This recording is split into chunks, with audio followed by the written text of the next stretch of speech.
Hey, qui j'en ai? M'espère conforme, c'est Ricky Haïti contre la cao. Tendez non, monsieur ça regarde dans vidéo ça, les Daniel Supplice. Qui est-ce lui-même? De qui ça que l'a parlé là? Dans vidéo ça pral gen bon genre détail sur qui est-ce lié et qui ça qu'il a parlé. Monsieur ça qui est Daniel Supplice là, c'est ancien ambassadeur Haïti dans pays voisin qui donc Saint-Domingue.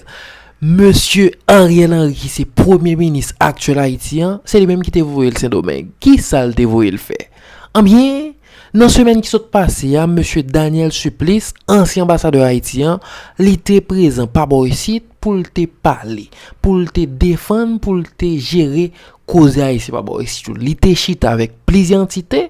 Tant qu'au ambassadeur actuel Haïti dans le pays Saint-Domingue, il était chita ensemble avec plusieurs représentants étudiants par ici, avec plusieurs autres secteurs. Ah bien, il y a un point intéressant que monsieur Daniel Supplice t'a parlé, il était touché par ici, c'est cause passeport yo. Prix tête nèg yo dans moment ça, possibilité que pour l'étudier pour descendre priant pour faciliter ou même qui pour un passeport capable faire plus facile et dans bonnes conditions. Il te chita avec autorité dominicaine yo pour parler sous conditions que haïtien fait face, sous traitement que haïtien recevoir par ici. Nous pas venir faire trop parler en pile, n'a pas vite regarder toute vidéo ça pour capable recevoir compte rendu que le tabay dans la presse en Haïti sous dossier ça yo que le chita avec entité yo. T'a encourage à abonner avec chaîne YouTube Ricky Haïtien pour capable pas jamais rater aucune vidéo nous chacun publie yo et pour capable faire partie des grands familles ça qui c'est Ricky Haïti parce que nous c'est géo côté pour pas arriver. Quitte un like, un commentaire et puis partagez vidéo yo pour plus compatriotes frax haïtien capable yo. Regardez vidéo ça. Et la mission a commencé le lundi dernier. Nous avons passé donc une semaine entière en République dominicaine.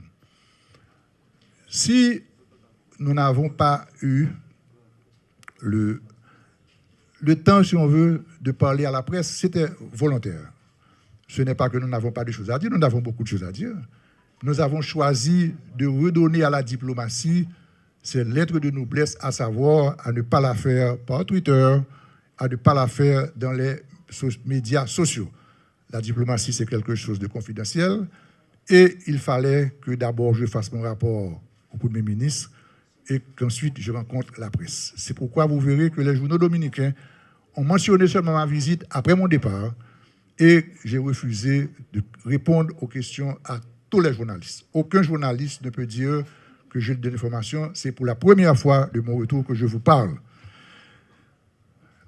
J'ai opté pour rencontrer 3 niveaux d'individus. D'abord les Haïtiens. À Santo Domingo, à mon arrivée, nous avons reçu un briefing de la situation par l'ambassadeur Smith Augustin, qui est notre ambassadeur en République dominicaine, chef de mission. Ensuite, nous avons rencontré la Fédération des étudiants haïtiens, suivie d'une réunion avec les leaders communaux et les leaders de l'Église catholique, les leaders protestants et tous ceux qui représentent la communauté civile haïtienne là-bas. Nous avons aussi rencontré, puisque nous nous sommes rendus à Santiago, nous avons fait la même chose à Santiago, où nous avons rencontré la Fédération des étudiants ici à Santiago, de même que la société civile et les leaders communautaires. Donc, en gros, si on veut, du côté haïtien, c'est ce que nous avons rencontré comme structure. Nous avons aussi parlé, évidemment, à l'ancien ministre Edwin Parison, qui est le président de la Fondation Zili, qui a une longue expérience de la dominicaine, et aussi nous avons bénéficié des informations de l'ambassadeur Guy Lamotte, qui lui aussi a été un ancien ambassadeur dominicain. Donc, le premier groupe d'individus que nous avons rencontré, c'est ça. C'est les Haïtiens, qui nous ont donné une idée de quelle est la situation, comment que ça se présente, quels sont les problèmes, qu'est-ce qu'ils pensent, comment qu'ils voient, ça gagne, pour qui ça gagne toujours et ça, est-ce que le bon pour nous, est-ce que le pas bon pour nous, qui est-ce qui a parlé, qui est-ce qui n'a pas parlé. Donc, on a d'abord eu, si on veut, un relevé de cette situation à partir de la perspective des Haïtiens. Nous avons ensuite rencontré, si on veut, le secteur que j'appellerais le secteur international. Nous avons rencontré le nonce apostolique. Le nonce apostolique est en République dominicaine le doyen du corps diplomatique. Ce qui veut dire que c'est lui qui est, si on veut, le trait d'union entre les différents diplomates en poste en République dominicaine. Nous avons aussi rencontré le représentant des Nations Unies en République dominicaine, et aussi le directeur de l'OIM, qui est l'Organisation internationale de la migration. Ces trois entités sont très importantes dans la mesure où non seulement ils suivent le dossier haïtien de près, mais ils ont aussi leur mot à dire sur la question de la migration en particulier. Et finalement, c'est le plus important, nous avons rencontré les plus hautes autorités dominicaines. D'abord, au niveau du législatif, le président du Sénat dominicain, et au niveau de l'exécutif, nous avons rencontré le ministre des Affaires étrangères, qui nous a reçus en compagnie du vice-ministre des Relations bilatérales, du vice-ministre des Relations multilatérales. Nous avons ensuite rencontré le ministre de la Police et le ministre de l'Intérieur et de la Police générale, qui était accompagné du vice-ministre de l'Intérieur et de la Police générale, responsable de l'immigration et de la naturalisation. Et évidemment, nous avons rencontré le président de la République, M. Louis Abinader, qui nous a reçus en compagnie du vice-ministre des Relations multilatérales, en l'absence du ministre des Affaires étrangères, absent à la réunion de l'OEA. Donc c'est pour vous dire que pendant cette semaine, on a eu vraiment beaucoup de visites chaque jour et on a mis le paquet pour rencontrer tout ce monde.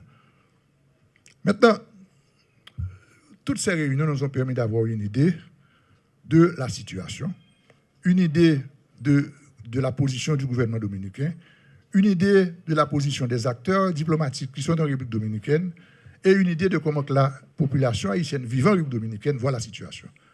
4 points irritants ont été l'objet de toutes les discussions. Le premier point, c'est la question de la frontière. Le deuxième point, la question des étudiants haïtiens. Le troisième point, la question des Haïtiens et des Haïtiennes qui utilisent les services de santé dominicains, que récemment, on parlait des femmes enceintes. Il n'y a pas seulement que les femmes enceintes.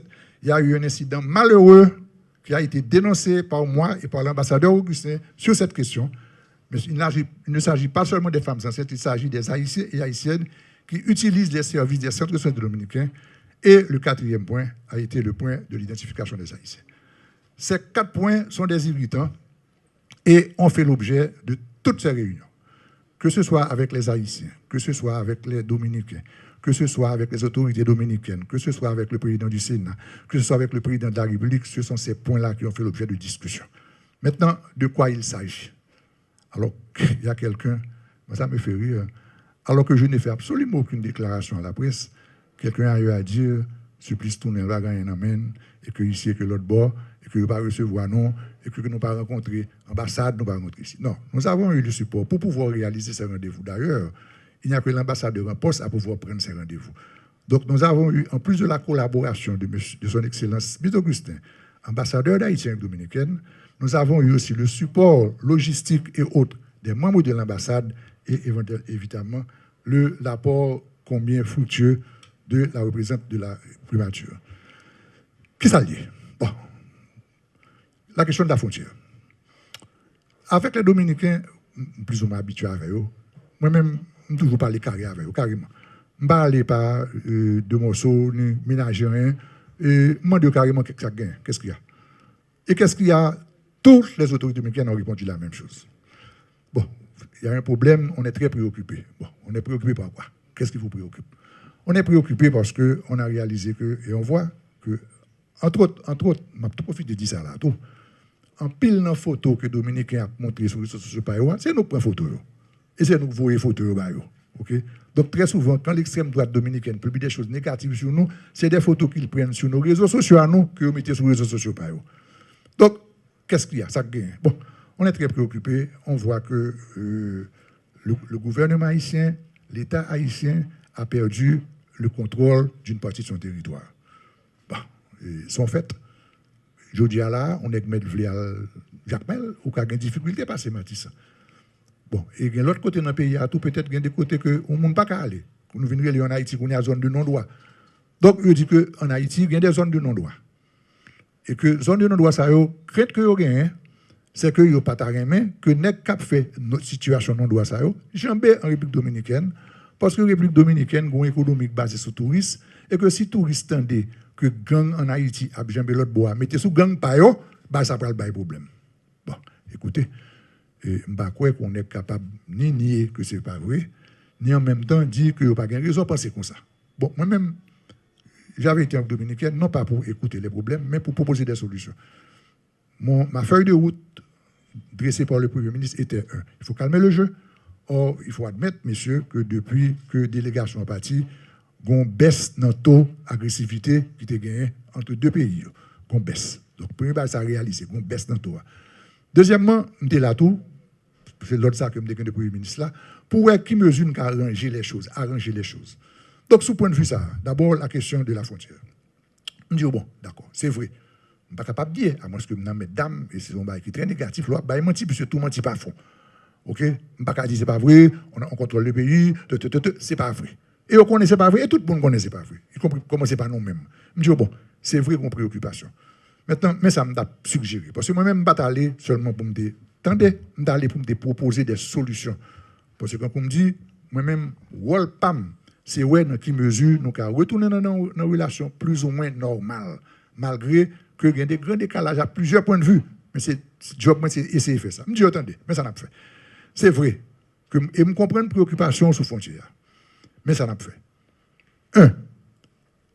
Un instrument que relie la commission mixte. Okay? Commission mixte, c'est une bande de techniciens qui ont une commission permanente qui a pour régler les problèmes qui gagnent entre deux pays au niveau technique. Par exemple, problème canal qui était en haut là, la commission mixte a résolu ça.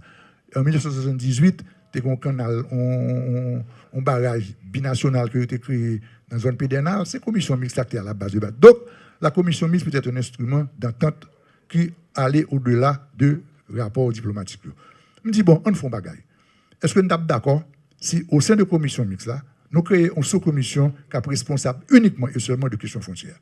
On donne à la police nationale d'Haïti, police nationale dominicaine, l'armée d'Haïti, l'armée dominicaine et éventuellement, même peut-être ministère des Affaires étrangères ou ministère de l'Intérieur haïtien.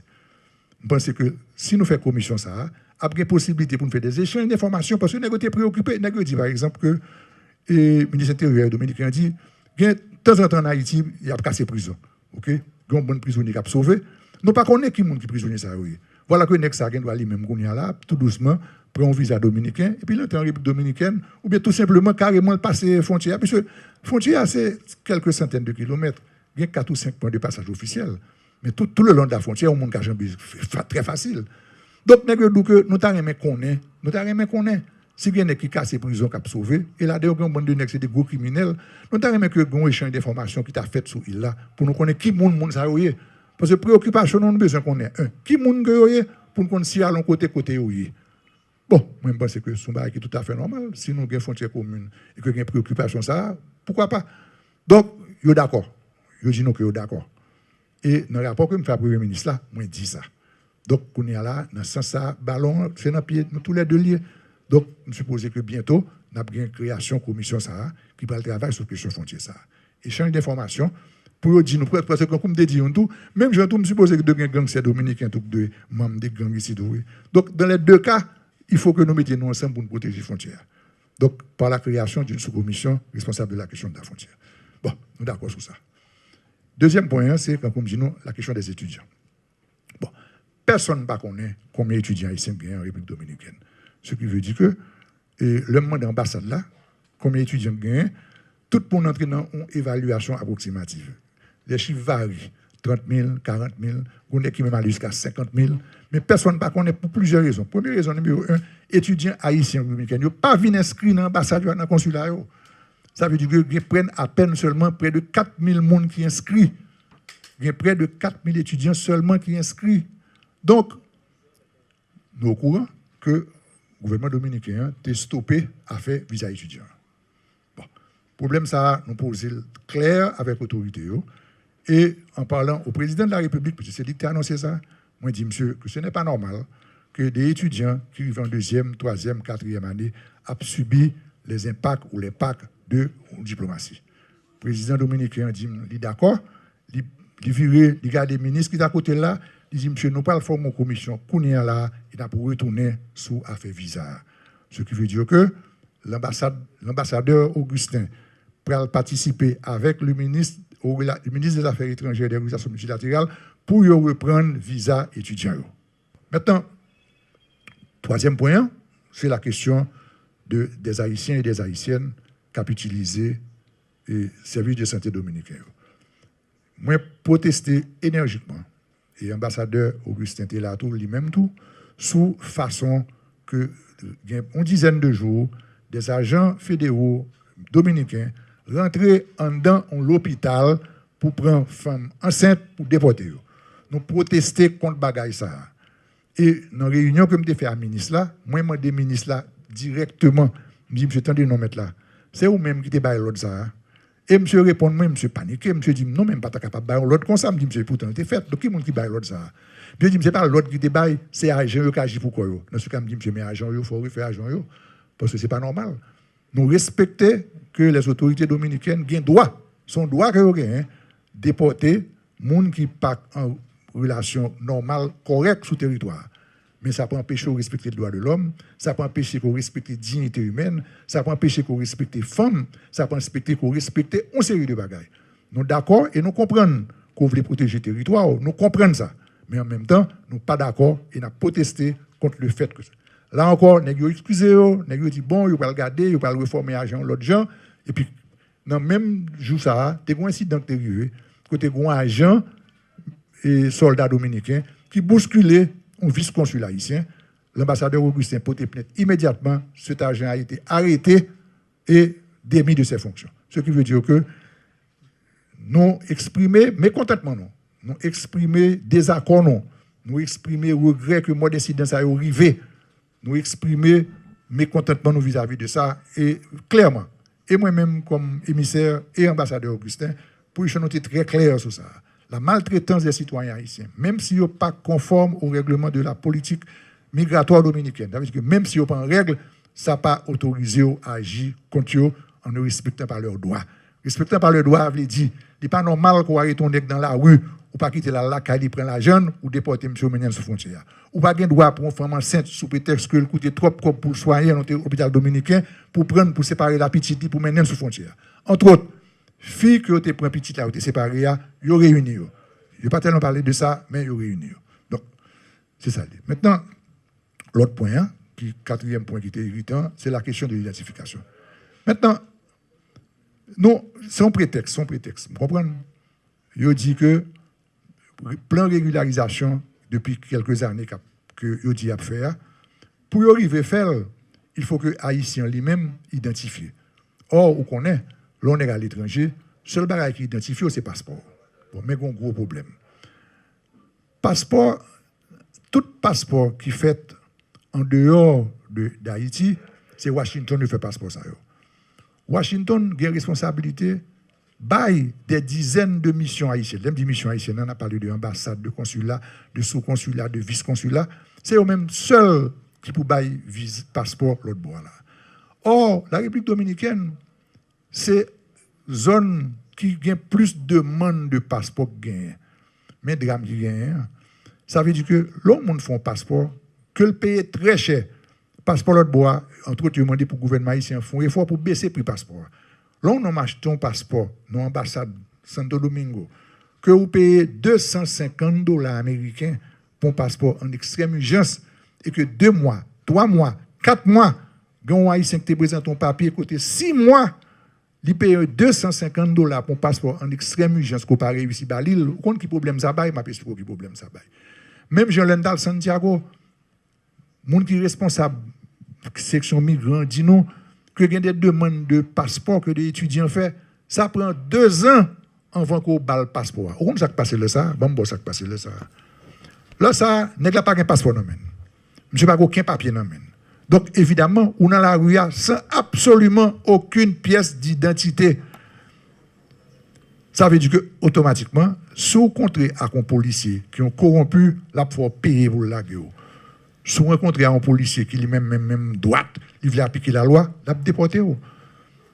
Donc, c'est un effort pour faire pour nous, comme je fais rapport à la Premier ministre, pour nous, si nous ne sommes pas capables de baisser le passeport.